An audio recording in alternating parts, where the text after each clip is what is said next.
Hello students, welcome to विंटो classes. और आज की क्लास में हम स्टार्ट करने वाले राजनीति विज्ञान पॉलिटिकल साइंस का चैप्टर नंबर 2 चुनाव प्रक्रिया।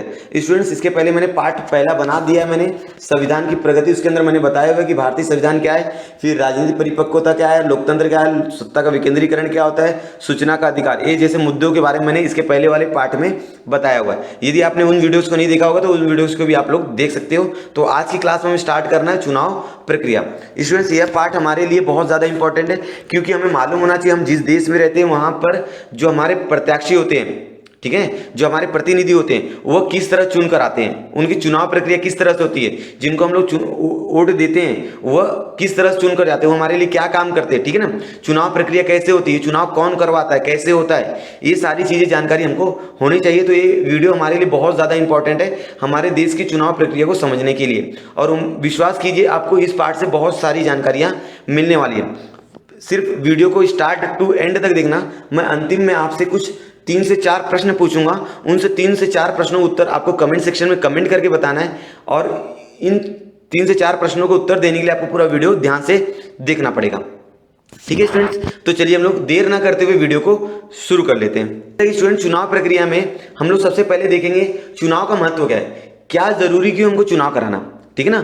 क्यों जरूरी चुनाव कराना, कोई एक भी तो शासन चला सकता था ना, लेकिन अगर स्टूडेंट्स चुनाव नहीं करवाया जाएगा तो शासन कोई अकेला व्यक्ति करेगा। जब कोई अकेला व्यक्ति शासन करेगा या कोई अकेली संस्था शासन करेगी तो देश का क्या होगा, शोषण होगा, ठीक है, जनता को हक नहीं मिल पाएगा उसका। तो सत्ता में परिवर्तन होने से शांति स्थापित रहनी चाहिए और समाज के हर एक दर्जे के लोग को, समाज के हर लोग को शासन में हिस्सा मिलना चाहिए। इसके लिए चुनाव प्रक्रिया बहुत ज़्यादा जरूरी है, बराबर है क्या। शांति का मार्ग स्थापित करने के लिए, शांति स्थापित करने के लिए, और हर एक राजनीतिक दल, हमारे देश में बहुत सारी राजनीतिक दल है जो चुनाव लड़ती हैं, तो राजनीतिक दल को प्रशासन का अवसर मिले, उन्हें भी देश चलाने का अवसर मिले, इसलिए चुनाव करवाना पड़ता है। साथ ही साथ सामाजिक जीवन में परिवर्तन लाना। कभी कभी क्या होता है, कोई गवर्नमेंट, कोई सरकार सही काम नहीं करती है, तो यदि चुनाव प्रक्रिया नहीं रहेगी तो हम लोग हमारी गवर्नमेंट को बदली नहीं कर पाएंगे, जिससे हमारा जीवन बदली नहीं होगा, परिवर्तन नहीं होगा। तो हमको जीवन परिवर्तन के लिए भी चुनाव करवाना बहुत ज़्यादा जरूरी है, ठीक है। तो हमारा जो भारत है वो लोकतांत्रिक प्रणाली है, तो लोकतंत्र में क्या होता है, चुनाव प्रक्रिया की जाती है, ठीक है। अलग अलग हिस्सों में चुनाव प्रक्रिया होती है, जैसे राज्यसभा का चुनाव होता है, लोकसभा का चुनाव होता है, ठीक है। तो अलग अलग हिस्सों में चुनाव किया जाता है और इन चुनाव प्रक्रिया को संपन्न कराने के लिए निर्वाचन आयोग अर्थात चुनाव आयोग जैसे संस्था कार्य करती है, जो स्वतंत्र रूप से कार्य करती है, जिनके ऊपर सरकार का कोई भी अधिकार नहीं होता है। तो इस वीडियो लेक्चर में हम लोग निर्वाचन आयोग के बारे में पढ़ेंगे, ठीक है। तो चलिए वीडियो को शुरू कर लेते हैं। स्टूडेंट्स, यहाँ पर लिखा है भारतीय लोकतंत्र की दिशा में जो प्रगति हुई है उसमें चुनाव का बहुत बड़ा योगदान है। सही बात है, अगर आज हमारा देश प्रगति कर रहा है तो उसके अंदर चुनाव का बहुत बड़ा योगदान है, क्योंकि हम लोग क्या करते हैं, जो जनता होती है, अगर कोई सरकार सही काम नहीं करती है तो हम लोग उसको वोट देकर या मतदान देकर उसकी सरकार को क्या करते हैं, गिरा देते हैं, और नई सरकार क्या करते हैं, तैयार करते हैं। जो नई सरकार आती है उसके कुछ नियम और कानून होते हैं, और वो जो भी जनता से वादे किए होते हैं वो वादे क्या करते हैं, पूरे करते हैं, जिसकी वजह से समाज की क्या होती है, प्रगति होती है। चुनाव और प्रतिनिधित्व तो लोकतंत्र से संबंधित अत्यंत महत्वपूर्ण प्रक्रिया है। चुनाव क्या है, लोकतंत्र से संबंधित, और हमारे प्रतिनिधित्व जिसको हम लोग चुन रहे हैं उससे हमारे लिए क्या है, बहुत महत्वपूर्ण प्रक्रिया है। चुनाव के माध्यम से प्रतिनिधि चुने जाते हैं, जो प्रतिनिधित्व हम लोग जिनको चुनते हैं, जैसे मुख्यमंत्री हो गए, हमारे नगर सेवक हो गए, ठीक है, प्रधानमंत्री हो गए, ये प्रतिनिधि होते हैं। यह तो हम जानते ही हैं, चुनाव के कारण शांतिपूर्ण मार्ग से सत्ता परिवर्तन किया जाता है। चुनाव के कारण क्या होता है, सत्ता परिवर्तित हो जाती है, और वो भी शांतिपूर्ण पद्धति से। विभिन्न राजनीतिक दलों को सरकार बनाने का अवसर मिलता है। ये चुनाव के क्या है, महत्व है। पहला चीज, शांतिपूर्ण मार्ग से आप सत्ता परिवर्तन कर सकते हो चुनाव के माध्यम से, और अलग अलग जो राजनीतिक दल है सबको अवसर मिलता है। शासन की नीतियां में परिवर्तन आता है, शासन की नीतियों में परिवर्तन आता है। हर एक राजनीतिक दल का अपना अपना क्या होता है, महत्व होता है, अपने अपने मुद्दे होते हैं कि वो जो शासन में आएंगे, जब वो लोग प्रशासन में आएंगे तो वो जनता के लिए क्या करेंगे, ठीक है। उनके अलग अलग वादे होते हैं जो वो पूरे करते हैं शासन में आने के बाद। और समाज के जीवन का क्या होता है, परिवर्तन होता है। हम जिन प्रतिनिधियों का चयन करते हैं वह कार्यक्षम होने चाहिए। पहला चीज, हम लोग जिस व्यक्ति का चयन कर रहे हैं, हमारा प्रतिनिधित्व तो कैसा होना चाहिए, हमारा प्रतिनिधि कैसा होना चाहिए, पहला कार्यक्षम होना चाहिए, कार्य करने योग्य होना चाहिए। ऐसा नहीं हम लोग किसको भी वोट दे रहे हैं। ईमानदार होना चाहिए, अपने कार्य से ईमानदार होना चाहिए, विश्वास पात्र होना चाहिए, ठीक है, लोग उसके ऊपर विश्वास करना चाहिए। तो जो हम लोग प्रतिनिधि चुन रहे हैं, जो हम लोग जनप्रतिनिधि चुन रहे हैं, वो किस प्रकार का होना चाहिए अगर किसी ने पूछा, तो कार्यक्षम होना चाहिए, ईमानदार होना चाहिए और विश्वास पात्र होना चाहिए। लोगों की भावनाओं का सम्मान करना चाहिए, लोगों को समझना चाहिए, हमारा प्रतिनिधि ऐसा होना चाहिए। तो नेक्स्ट टाइम जब भी हम चुनाव में वोट देने जाएंगे तो इन सभी बातों को ध्यान में रखकर उस व्यक्ति को हम लोग क्या करेंगे, वोट देंगे। ऐसी हमारी सोच होती है। जिस चुनाव प्रक्रिया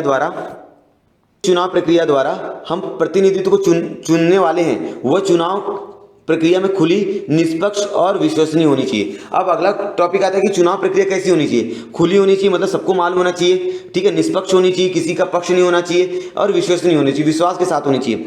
इस दृष्टि से भारतीय संविधान द्वारा चुनाव संपन्न कराने के लिए निर्वाचन आयोग की स्थापना की गई है। अब विश्वसनीय बनाना है, निष्पक्ष बनाना है, खुली बनाना है, तो हमारे संविधान ने, भारतीय संविधान ने क्या किया है, निर्वाचन आयोग की स्थापना की है। निर्वाचन आयोग देखो दो स्तर पर काम करते हैं, एक राष्ट्रीय स्तर पर काम करते हैं और एक राज्य स्तर पर काम करते हैं। समझ में आ रहा है, ठीक है ना, समझ में आ रहा है। तो ये जो निर्वाचन आयोग है, ये हमारे भारतीय संविधान में धारा 324 के तहत लागू की गई है, ठीक है ना। जैसे हमारे पुस्तक में पेज नंबर होते हैं, वैसे संविधान में धारा नंबर होती है। क्योंकि हम लोग अगर कोई भी टॉपिक हमको पता करना है पुस्तक में, तो हम लोग पेज नंबर के माध्यम से हम लोग उस जानकारी को पता कर लेते हैं।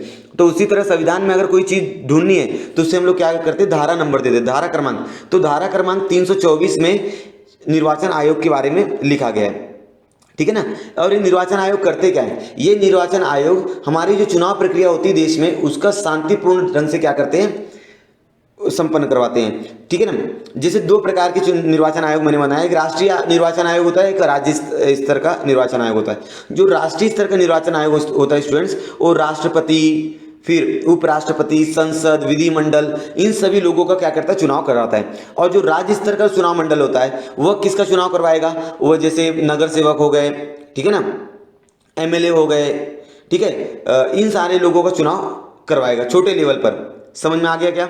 तो चलिए अब आगे बढ़ते हैं। भारतीय चुनाव आयोग स्तर पर है कार्यरत राज्य आयोग द्वारा देश में सभी महत्वपूर्ण चुनाव करवाए जाते हैं। जो राज्य निर्वाचन आयोग रहेगा, क्या बोला मैंने, राज्य निर्वाचन आयोग जो रहेगा, देश के सभी महत्वपूर्ण चुनाव करवाए जाते हैं। निर्वाचन की तारीखों की घोषणा से लेकर निर्वाचन के परिणाम घोषित करने तक पूरी चुनावी प्रक्रिया आयोग मार्गदर्शन में नियंत्रण करती है। निर्वाचन की तारीख से लेकर, मतलब चुनाव कब होगा और चुनाव खत्म होने के बाद जो घोषणा की जाती है कि कौन जीता और कौन हारा, यहां तक ये पूरी प्रक्रिया कौन करता है स्टूडेंट्स, निर्वाचन आयोग करता है। मतलब शुरुआत से लेकर अंत तक जो चुनाव की प्रक्रिया है, चुनाव की तारीख, निर्वाचन की तारीख से लेकर निर्वाचन का घोषणा पत्र, घोषणा करना मतलब कौन सी पार्टी जीती है, वहां तक काम करने का काम किसका है, निर्वाचन आयोग का है। ठीक है स्टूडेंट्स, यहां तक समझा है क्या। चलिए अब आगे देखते हैं।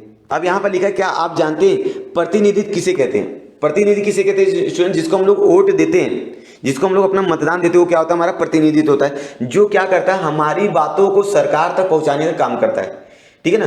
क्योंकि हमारे देश की जनसंख्या ऐसी है कि हर एक व्यक्ति सरकार में नहीं जा सकता, समझ आ रहा है। तो व्यक्ति क्या करते हैं, अपने लिए प्रतिनिधि चुनते हैं, अपने एरिया के लिए, अपने शहर के लिए क्या करते हैं, प्रतिनिधि चुनते हैं। और वे प्रतिनिधि क्या करते हैं, वे प्रतिनिधि कहाँ रहते हैं, लोकसभा में, राज्यसभा में जाते हैं और वहां पर जनता की जो तकलीफें वो रखते हैं और इससे जनता की तकलीफों को क्या करते हैं, पूरा करते हैं।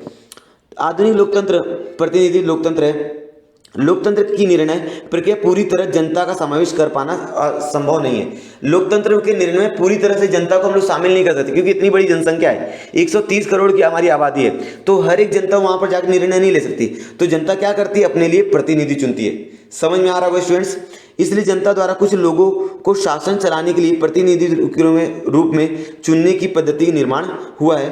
प्रतिनिधि जनता के प्रति उत्तरदायी रहकर जन कल्याण को प्रधानता देते हैं और शासन चलाए, ऐसी अपेक्षा की जाती है। प्रतिनिधि से हमसे विश्वास रहता है कि जो हम लोग प्रतिनिधि चुन रहे हैं वह उत्तरदायी रहकर जन कल्याण के लिए, जनता की मदद के लिए हमेशा तत्पर है और शासन को चलाए, और जनता की जो भी तकलीफ है, जो भी दुख है, वो उसको, जो भी मांगे जनता की, उसको सरकार के समक्ष पेश करें और उनकी मांगों को पूरा किया जाए। इसलिए हम लोग क्या करते हैं, हमारे प्रतिनिधि चुनते हैं। ठीक है, तो प्रतिनिधि किसे कहते हैं समझ में आ गया होगा आप लोग को। तो चलिए अब आगे देख लेते हैं। बड़े और व्यापक जनतंत्र प्रक्रिया का चुनाव प्रक्रिया अविभाज्य घटक है। प्रस्तुत पाठ में हम निर्वाचन आयोग की संरचना कैसे होती है, मतलब निर्वाचन आयोग में उसके मेन कौन होते हैं, ठीक है ना। आगे मैं बताने वाला हूँ कि निर्वाचन आयोग के आयुक्त होते हैं तो कितने आयुक्त होते हैं, वो उनका क्या काम है, उन आयुक्त को निर्वाचन कौन करता है, उन आयुक्त को उनके पद से कौन हटा सकता है। तो निर्वाचन आयोग की संरचना देखने वाले, फिर कार्य देखेंगे, वो लोग क्या क्या काम करते हैं, निर्वाचन आयोग क्या काम करता है, उनकी भूमिका देखेंगे, आदि जानकारी प्राप्त करेंगे। चुनावी प्रक्रिया में कौन कौन से सुधार होना आवश्यक है, फिर हम लोग जो चुनाव करते हैं उनमें कौन कौन से सुधार होने चाहिए, और इस सभी बातों की हम लोग इस पाठ में चर्चा करने वाले हैं। समझ में आ रहे स्टूडेंट्स। तो चलिए पहला टॉपिक शुरू कर लेते हैं, निर्वाचन आयोग। यहाँ पर लिखा हुआ निर्वाचन आयोग, तो भारतीय चुनाव प्रक्रिया को संपन्न कराने का सबसे बड़ा जिम्मा किसके हाथ में होता है, निर्वाचन आयोग के ऊपर होता है। मैंने बताया कि संविधान में धारा 324 के अनुसार इसका उल्लेख किया गया है। और निर्वाचन आयोग दो प्रकार के होते हैं, एक राष्ट्रीय स्तर पर होते हैं, एक राज्य स्तर पर होते हैं। जो राष्ट्रीय स्तर पर होते हैं, राष्ट्रपति, उपराष्ट्रपति, संसद, विधिमंडल जैसे चुनाव की प्रक्रिया संपन्न कराते हैं। और जो राज्य स्तर पर होते हैं, राज्य के अंदर जो छोटे छोटे चुनाव होते हैं उनको किया जाता है, ठीक है। उसके बाद मैंने बताया कि भाई निर्वाचन आयोग कराना है, तो निर्वाचन आयोग के लिए कोई तो मेन होता होगा, कोई तो एक मुखिया होता होगा, तो उसको हम लोग क्या कहते हैं, आयुक्त कहते हैं। क्या कहते हैं हम लोग, आयुक्त कहते हैं। क्या कहा जाता है, आयुक्त। तो इसमें तीन आयुक्त होते हैं। कितने आयुक्त होते हैं स्टूडेंट, 3 आयुक्त। और तीनों आयुक्त ये पूरी प्रक्रिया कराते हैं। और जो निर्वाचन आयोग होता है उस पर सरकार का कोई जोर नहीं होता है, स्वतंत्र होती है, ठीक है ना। इस पर सरकार का कोई जोर जबरदस्ती नहीं होता है, ठीक है ना। चलिए हम अभी शुरू कर लेते हैं। और हाँ, एक चीज और, निर्वाचन आयोग के जो आयुक्त होता है उसका चुनाव कौन करता है, मतलब उनका चुनाव कौन करता है, उनको कौन लेकर आता है कि भाई ये निर्वाचन आयोग का आयुक्त बनेगा, तो उसका चुनाव करते हैं राष्ट्रपति। कौन करते हैं, राष्ट्रपति करते हैं। तो मेरा अगला क्वेश्चन है स्टूडेंट्स, हमारे भारत के अभी राष्ट्रपति कौन है, अभी रिसेंटली कौन है, इसका आंसर मुझे कमेंट सेक्शन में कमेंट करके बता दीजिएगा। हमारे भारत के राष्ट्रपति का नाम क्या है 2021 में, अभी की बात कर रहा हूं मैं। चलिए, तो भारतीय चुनाव प्रक्रिया में केंद्र स्थान में निर्वाचन आयोग ही है। भारतीय संविधान में धारा 324 द्वारा एक स्वायत्त व्यवस्था है। स्वायत्त व्यवस्था मतलब सरकार का कोई भी अधिकार नहीं रहेगा, स्वतंत्र है, ठीक है ना, का निर्माण किया गया है, जिसमें एक मुख्य निर्वाचन आयुक्त होता है। क्या होता है, एक मुख्य निर्वाचन आयुक्त रहेगा और 2 क्या रहेंगे, उप निर्वाचन आयुक्त। लेकिन दोनों का काम सेम है, दोनों की सैलरी भी सेम होती है, दोनों की जो पगार होती है, ठीक है ना, वो भी क्या होती है, समान होती है। और इनकी जो सैलरी होती है, जो हमारे सुप्रीम कोर्ट होते हैं, supreme court SC, supreme court के जो न्यायाधीश होता है उसकी जितनी सैलरी रहेगी, ठीक है ना, वो वही सैलरी निर्वाचन आयुक्त की भी होती है। तो समझ में आ गया होगा कि सुप्रीम कोर्ट के एक जज की जो सैलरी होती है, हायर पोजीशन में जो जज होता है उसकी जो सैलरी होती है, वही सैलरी किसकी होती है, निर्वाचन आयुक्त की होती है। और तीनों निर्वाचन आयुक्त की, और तीनों निर्वाचन आयुक्त का एक ही काम होता है, ठीक है ना। चलिए आप आगे देखते हैं। निर्वाचन आयुक्त की नियुक्ति राष्ट्रपति करता है। कौन करता है, राष्ट्रपति द्वारा किया जाता है। निर्वाचन आयुक्त की स्वतंत्रता अबाधित रहे, इसलिए निर्वाचन आयुक्त को सरलता से किसी राजनीतिक कारण से पद से नहीं हटा सकता। जो निर्वाचन आयुक्त है वो उसकी जो स्वतंत्रता है वो अबाधित रहे, उसको कोई तकलीफ ना दे, ठीक है। इसलिए उसको क्या करता है, कोई भी उसको हटा नहीं सकता, कोई भी राजनीतिक दल, कोई भी राजनीतिक कारण उसको हटा नहीं सकता, ठीक है ना, कभी नहीं हटा सकता। लेकिन कभी कभी क्या होता है कि राष्ट्रपति उसको हटा सकता है, जो राष्ट्रपति उसको चुना था उसने हटा सकता है, लेकिन संसद की पूरी मंजूरी होनी चाहिए। संसद में जितने लोग हैं उनकी पूरी मंजूरी होनी चाहिए, तब जाके राष्ट्रपति क्या करेगा, निर्वाचन आयुक्त को हटा सकता है। नहीं तो निर्वाचन आयुक्त को कोई भी नहीं हटा सकता, उसको पदच्युत कोई नहीं कर सकता। निर्वाचन आयोग के व्यय के लिए स्वतंत्र वित्तीय प्रावधान किया गया है, ठीक है स्टूडेंट्स, समझ में आ गया वो निर्वाचन आयुक्त के बारे में, ठीक है ना। अब आगे देखते हैं। और स्टूडेंट्स ये भी याद रखिएगा, जो निर्वाचन आयुक्त होता है वो स्वतंत्र तो होता है, लेकिन जब मतलब चुनाव प्रक्रिया होती है तो चुनाव प्रक्रिया में जो सरकारी कामगार लोग होते हैं, जो सरकारी नौकरी में होते हैं, वे लोग हो गए, जो शिक्षा के क्षेत्र में होते हैं शिक्षक लोग, वे सभी ये चुनाव आयोग की क्या करते हैं, सहायता करते हैं। आप लोगों ने देखा होगा कि जब भी चुनाव प्रक्रिया होती है तो अलग अलग इलाके में, अलग अलग स्कूल में, अलग अलग जगहों पर वह चुनाव कैंप बनाए जाते हैं, जहां पर वोट करे जाते हैं। तो वहां पर अलग अलग शिक्षक क्या करते हैं, चुनाव आयुक्त की क्या करते हैं, हेल्प करने के लिए उनकी मदद करते हैं, ठीक है। चलिए अब आगे देखते हैं। जानते हैं स्टूडेंट्स, यदि यहाँ पर देखा जाए तो यहाँ पर सुकुमार सेन है। ये सुकुमार सेन कौन है, ये भारत में प्रथम निर्वाचन आयुक्त थे, ये पहले निर्वाचन आयुक्त थे, ठीक है ना। स्वतंत्र भारत के पहले निर्वाचन आयुक्त थे। तो स्वतंत्र भारत के पहले निर्वाचन आयुक्त सुकुमार सेन थे। 1921 में सेन अंग्रेजों के प्रशासनिक सेवा में दाखिल हुए। मतलब जो शिव कुमार सेन थे, सुकुमार सेन, ये जब अंग्रेजों का शासन था भारत में, तो उस समय उनके प्रशासन सेवा में काम करते थे, मतलब गवर्नमेंट पोस्ट पर थे। कालांतर में 1950 में निर्वाचन आयोग की स्थापना की गई, और 1950 में जब हमारा संविधान लागू हुआ 26 जनवरी 1950 को, तो उसके बाद निर्वाचन आयोग की स्थापना की गई। तो उन्हें चुनाव आयुक्त की जिम्मेदारी दी गई। बड़ी प्रतिकूल और विकट परिस्थिति में उन्होंने बड़ी कुशलता से निर्वाचन आयोग का कामकाज संभाला। ठीक है स्टूडेंट्स, तो क्योंकि उस समय क्या होता था कि भारत की अधिकतर जनसंख्या क्या थी, अनपढ़ थी, मतलब बहुत सारी जनसंख्या अनपढ़ थी। तो अभी वो अनपढ़ है, अशिक्षित है, तो वो लोग चुनाव नहीं समझ पाते थे। तो उस समय क्या किया जाता था कि लोहे के डब्बे होते थे, बक्से होते, करोड़ लाखों में होते थे, तो उसके अंदर उस बक्से के ऊपर जो चुनाव चिन्ह होता था उसको चिपका दिया जाता, जैसे कमल हो गया, पंजा हो गया, ठीक है, साइकिल का निशान हो गया, ये अलग अलग चुनाव चिन्ह होते हैं। हर एक राजनीतिक दल का क्या होता है, चुनाव चिन्ह होता है। और ये चुनाव चिन्ह देने का भी अधिकार किसके पास है, चुनाव आयोग के पास है। किसके पास है, चुनाव आयोग के पास है, निर्वाचन आयोग के पास। निर्वाचन आयोग के पास जिम्मेदारी है कि उस राजनीतिक दल को कौन सा चिन्ह देना है, उस राजनीतिक दल को क्या घोषित करना है, राजनीतिक दल को मान्यता देनी है नहीं देनी है, ये सारा काम होता है निर्वाचन आयोग का। तो चलिए हमारे टॉपिक पे आ जाते हैं हम लोग। तो उस समय क्या होता था कि लोग पढ़े लिखे नहीं थे, तो बॉक्सों पर क्या करते थे, उस चुनाव चिन्ह को चिपका दिया जाता था, और एक कोरा कागज होता था, उस कोरा कागज को डब्बे में डाल दिया जाता था। तो इस तरह की चुनाव प्रक्रिया 1998 तक हुई है। ठीक है ना, ये जो कागज वाली प्रक्रिया चुनाव की, ये 1998 तक हुई है। उसके बाद 1998 के बाद वह इलेक्ट्रॉनिक डिवाइस आ गया। ठीक है ना, तो मेरा क्वेश्चन आपसे है कि अभी चुनाव आयुक्त कितने हैं, मतलब स्वतंत्र भारत में अब तक चुनाव आयुक्त कितने बने हैं, टोटल चुनाव आयुक्त कितने हैं, और अभी रिसेंटली मतलब अभी के समय चुनाव आयुक्त का नाम क्या है। समझ में आ गया? तो इन क्वेश्चन के जवाब आप लोग कमेंट सेक्शन में कमेंट करके दे दीजिएगा।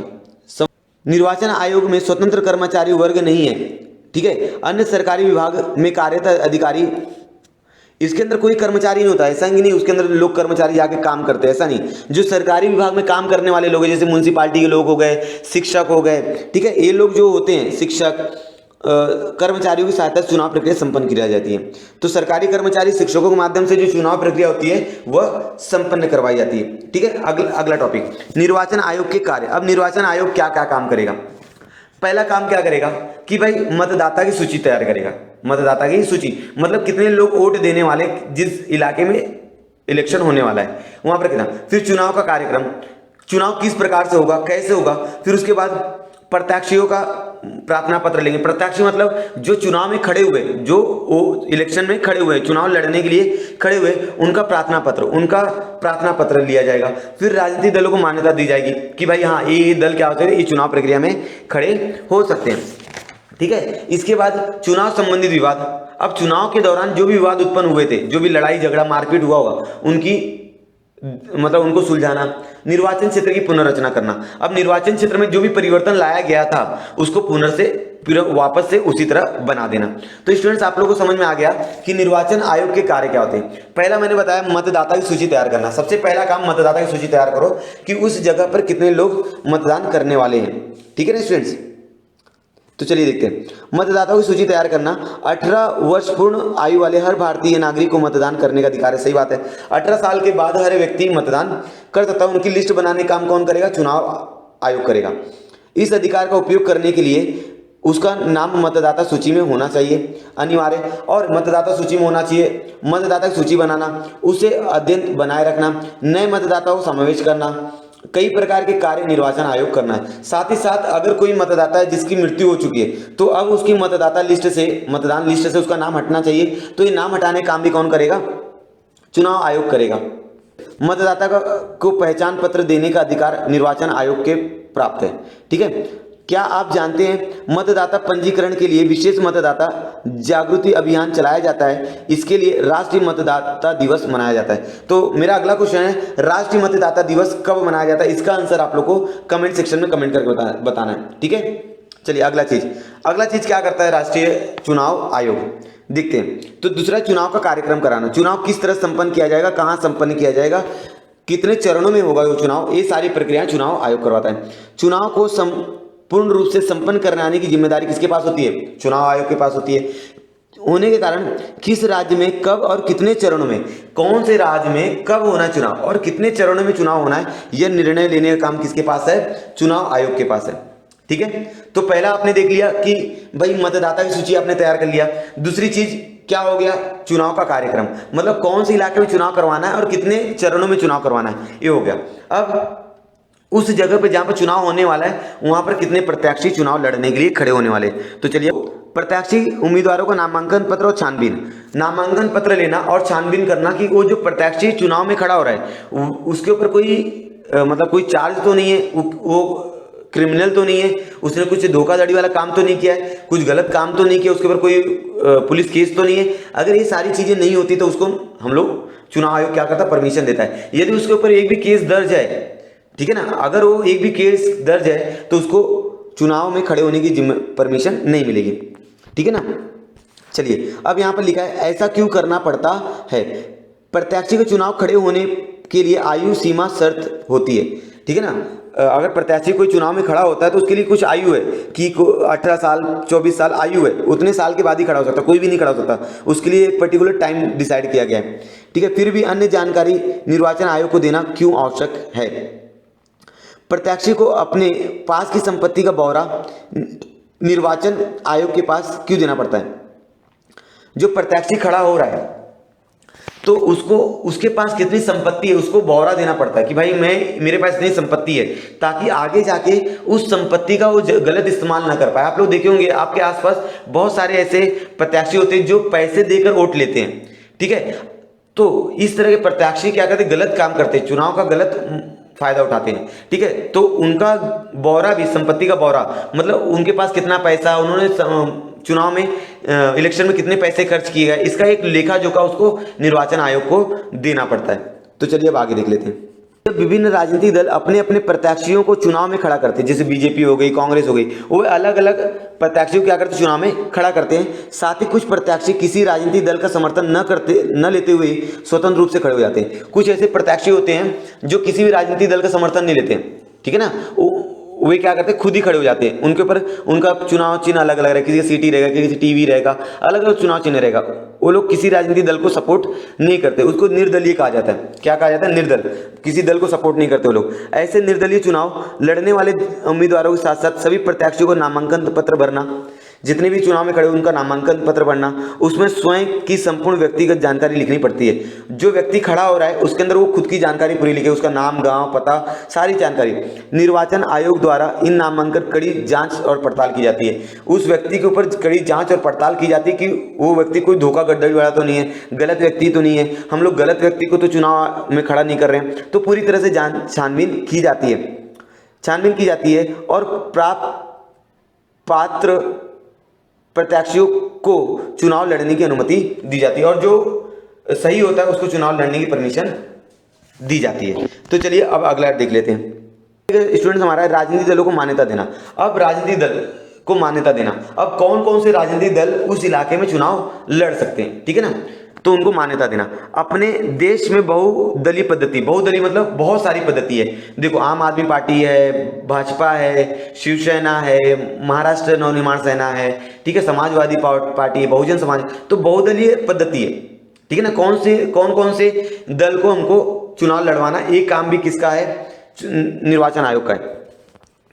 साथ ही नए नए राजनीतिक दलों का गठन होता रहता है। देखते हो हर साल 2 साल में नए नए राजनीतिक दलों का क्या होता है? गठन होता रहता है। किसी की पार्टी बड़ी हो जाती है, जैसे आम आदमी पार्टी 2012 के पास सत्ता में आई, ठीक है, वो भी एक राजनीतिक पार्टी बन गई है। ठीक है, राजनीतिक दलों में फूट पैदा होकर राजनीतिक दलों का निर्माण होता है। जैसे राजनीतिक दल में फूट पैदा, जैसे 2-4 जन थे राजनीतिक दल में, उन दोनों में बात नहीं बनी तो उन्होंने क्या कर दिया भाई, अब राजनीतिक दल से अलग हो गए, उन्होंने दोनों ने क्या कर दिया, अपना अलग अलग पार्टी बना दिया। जैसे शरद पवार, फॉर एग्जांपल के रूप में शरद पवार ले लें। शरद पवार पहले क्या किस में था? कांग्रेस में था, लेकिन शरद पवार जो उनकी बातें नहीं मानी गई तो शरद पवार ने क्या कर दिया, अपनी अलग कांग्रेस पार्टी बना दी। उसको होते हैं राष्ट्रवादी कांग्रेस पार्टी। शरद पवार की पार्टी का नाम क्या है? राष्ट्रवादी कांग्रेस पार्टी। और एक कांग्रेस पार्टी आपको मालूम ही है जिसका राहुल गांधी की, ठीक है ना।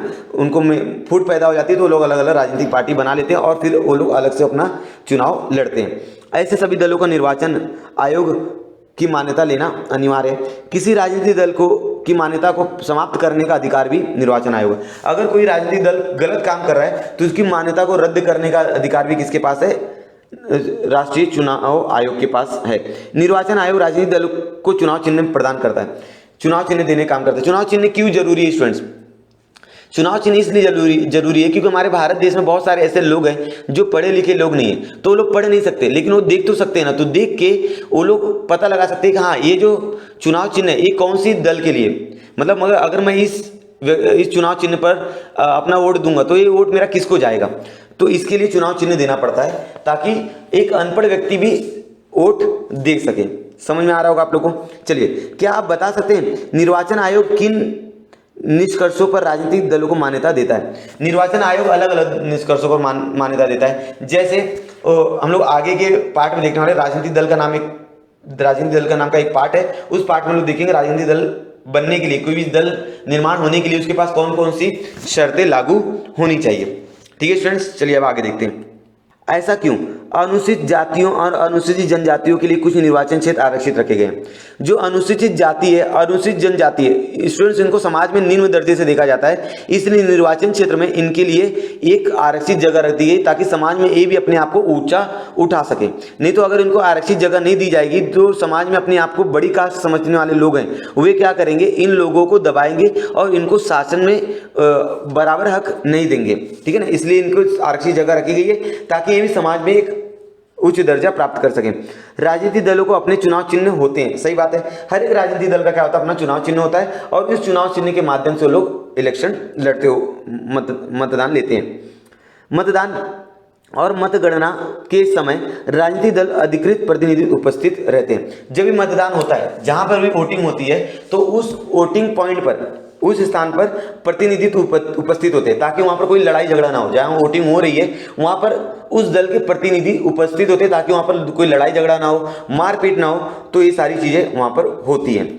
दूरदर्शन और आकाशवाणी जैसे संचार माध्यमों पर अपने विचार व्यक्त करने के लिए सभी मान्यता प्राप्त राजनीतिक दल को समान अवसर प्राप्त होते हैं। जितने भी राजनीतिक दल है वे दूरदर्शन के माध्यम से, समाचार पत्र के माध्यम से, टीवी के माध्यम से, न्यूज चैनल्स के माध्यम से अपने पार्टी का अपने लिए चुनाव प्रचार कर सकते हैं। हर एक पार्टी को समान अधिकार है। ठीक है, अगला पॉइंट स्टूडेंट्स, चुनाव से संबंधित विवादों को हल करना। जब चुनाव शुरू हुआ तो उस समय कौन कौन से विवाद हुए, तो उन विवादों को क्या करना, हल करना।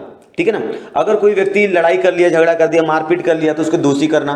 ठीक है, विवादों को हल करना। आवश्यक होने पर किसी चुनाव क्षेत्र में पुनः चुनाव करवा देना। अगर वहां पर मारपीट हो गई, धोखाधड़ी से किसी व्यक्ति ने चुनाव जीत लिया तो वहां पर वापस से चुनाव करवाना। ये सारी चीजें कौन करता है? चुनाव आयोग करता है। चुनाव के संदर्भ में अगर कोई विवाद छिड़ जाता है तो उसे हल करने की जिम्मेदारी भी चुनाव आयोग के पास होती है। तदनुसार किसी चुनाव के क्षेत्र में दोबारा चुनाव करवाना, कभी कभी क्या होता है किसी स्थान पर दोबारा चुनाव करवाए जाते हैं। क्यों दोबारा चुनाव करवाए जाते हैं? मान लीजिए वह व्यक्ति जो वहां पर सीएम है, ठीक है ना, मुख्यमंत्री है, वह किसी कारणवश क्या होता है, उसकी देहांत हो जाता है, वो मर जाता है, यह अपने पार्टी से क्या करता है, वो हट जाता है किसी कारणवश, तो उस इलाके में वापस से चुनाव करवाए जाते हैं और वापस से सरकार बनाई जाती है। जैसे आप लोग ने अभी देखा होगा भाई, यहाँ पर सरकार गिर गई, मध्य प्रदेश की सरकार गिर गई, तो इस तरह से होते रहता है। प्रत्याशी को अपात्र घोषित करना जैसे कोई भी निर्वाचन आयोग करता है, जैसे कार्य निर्वाचन आयोग कर देता है। अगला कार्य निर्वाचन क्षेत्र की पुनर्रचना करना। जो निर्वाचन क्षेत्र निर्वाचन के लिए बनाए गए हैं उनको वापस से क्या करना, पुनर्रचना करना। वहां पर टेंट डालना, वहां पर जो चेयर होते हैं, कुर्सी होती है, वहां पर जो मशीनें लेकर जानी है, कितने व्यक्तियों को वहां पर भेजना है, तो ये सारी पुनर्रचना तैयार की जाती है।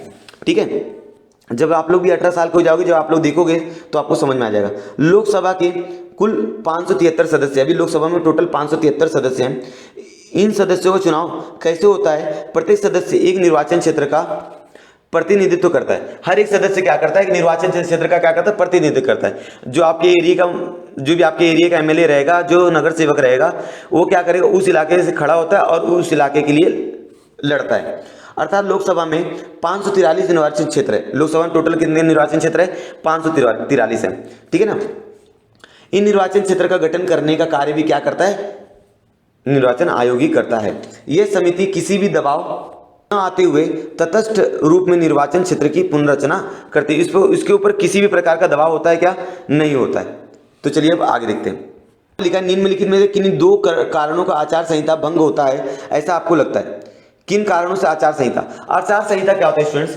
जब भी इलेक्शन का टाइम आता है, मतलब जब भी चुनाव का टाइम आता है, तो जो चुनाव आयोग है वो क्या करता है, कुछ नियम निर्धारित करता है, कुछ नियम निर्धारित करता है। उस नियम को पालन करना पड़ता है राजनीतिक दलों को भी और जनता को भी, ताकि वो किसी भी चुनाव प्रक्रिया को भंग ना कर पाए। तो वो जो नियम होते हैं, वे जो नियम होते हैं, उस नियम को क्या कहा जाता है? आचार संहिता कहा जाता है। और हर एक चुनाव प्रक्रिया के दौरान ये आचार संहिता चुनाव आयोग द्वारा निर्धारित की जाती है। इन चुनाव प्रक्रिया को ध्यान में रखकर हर एक राजनीतिक दल, हर एक व्यक्ति चुनाव प्रक्रिया में क्या करता है? भाग लेता है। तो इनमें से कौन से ऐसे 2 कारण हैं जो चुनाव प्रक्रिया क्या करते हैं? भंग करते हैं, जो चुनाव प्रक्रिया के लिए लागू नहीं होते। प्रत्याशी का बस्ती के लोगों में घरेलू चीजों का वितरण करना एक गलत बात है। जो प्रत्याशी है वह लोगों के घर में घरेलू वितरण नहीं कर सकता, ठीक है, एक खिलाफ है, मतलब आचार संहिता के क्या खिलाफ है? वो किसी भी प्रकार के निजी वितरण नहीं कर सकता। अगर कोई ऐसा करता है, अगर उसके ऊपर कंप्लेन हो गया तो उसकी जमानत जब्त हो जाएगी, मतलब वो चुनाव नहीं लड़ सकता। चुने जाने पर जल की आपूर्ति समस्या हल करने की आश्वासन देना एक कर सकता है। जब वो चुन कर आएगा तो जल की आपूर्ति वो करेगा, ये हो सकता है।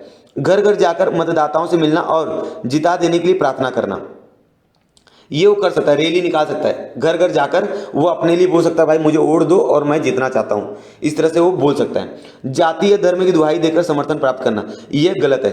अगर कोई प्रत्याशी या कोई इलेक्शन में जो खड़ा हुआ है वो जाति धर्म के बारे में आपसे वोट मांग रहा है, तो ये क्या है? गलत बात है। ये क्या हमारी आचार संहिता को क्या करता है? भंग करता है। तो बस्ती में जाकर घरेलू सामान पहुंचाना और जाति और धर्म का उपयोग करके वोट मांगना, ये क्या है? गलत बात है, ठीक है। ये आचार संहिता को क्या करता है? भंग करता है, ठीक है। चलिए, मतदाता के लिए बनाई गई आचार संहिता में आप किन नियमों का पालन किन नियमों को समावेश करेंगे? आपके अनुसार आप आचार संहिता में आप कौन कौन से नियम को डाल सकते हो, आपके हिसाब से कर सकते हो आप। ध्यान में रखो, हिमाचल प्रदेश में निवासी श्याम चरण नेगी भारत के पहले मतदाता बने। ये श्याम चरण नेगी का फोटो है, ये पहले मतदाता बने थे। इन्होंने पहला वोट दिया था 25 अक्टूबर 1951 को लोकसभा चुनाव में उन्होंने मतदान का अधिकार का उपयोग किया था। समझ में आ गया स्टूडेंट्स? टॉपिक हमारा चुनाव प्रक्रिया, जो इसको हमको अगली वीडियो में देखना है, क्योंकि अगर हम लोग इस वीडियो में चुनाव प्रक्रिया को देखेंगे तो वीडियो बहुत लंबा हो जाएगा। तो हम इस वीडियो में लोग यहाँ तक बंद करते हैं। और आज हमने क्या देखा? चुनाव का महत्व देखा, निर्वाचन आयोग देखा, निर्वाचन आयोग के कार्य देखा। उम्मीद है आपको पूरा वीडियो पसंद आया होगा। यदि आपको वीडियो पसंद आया है तो वीडियो को लाइक कीजिए, चैनल को सब्सक्राइब कीजिए, अपने दोस्तों के साथ वीडियो को शेयर कीजिए यदि आपको पसंद आता है तो। और हम लोग मिलते हैं नेक्स्ट वीडियो में, तब तक के लिए धन्यवाद।